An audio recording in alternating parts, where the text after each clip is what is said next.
Hello, my name's Liz. I would like to tell you a story about a woman who influenced my life when I was very young. I graduated from high school in 1963 and joined the U.S. Air Force. From there, I was sent to Lackland Air Force Base in Texas, where I met Tina. She was one of my roommates at the time. We got connected, and she was one of the best people that I've ever met. She had a huge feeling of joy with life. She kept us laughing, kept us going all the time. At the time when I was back in Lackland during basic, President Kennedy was assassinated.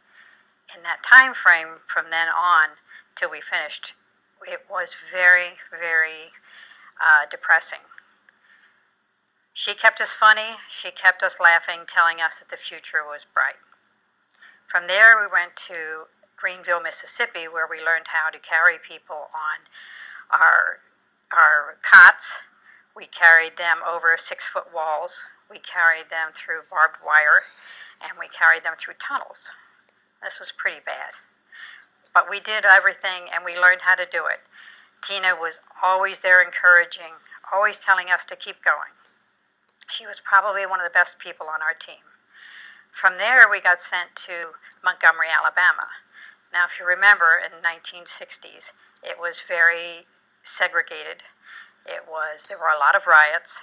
There was also the Vietnam War. Tina, who happened to be my very best friend at the time, was black. We loved to go shopping together. We loved to go to the movies together. Unfortunately, when we went to Montgomery, we couldn't really do all of those things. We went to a beautiful store thinking that we would go in and have lunch and do some shopping.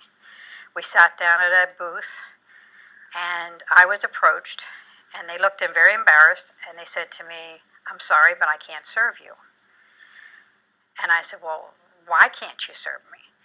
They said, "Well, you're white." Tina, of course, leans over and says, "I knew there was something wrong with you." So we realized that we couldn't do anything together. We wanted to go to a movie. She would have had to go into the back door. I would have had to go in the front door. But we wouldn't have been able to sit together. She always kept a very good, upbeat attitude about everything. She was a person that had always looked at the future could be changed, that it would always get better, no matter what life threw at you.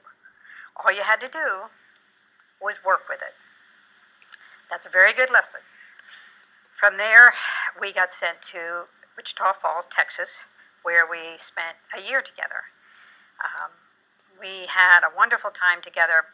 Unfortunately, we separated after that. She went one place and I went another. I miss her. I wonder where she is. I wonder what life has taught her, what kind of problems she's had to incur. Maybe someday we'll get to see each other again. I hope so.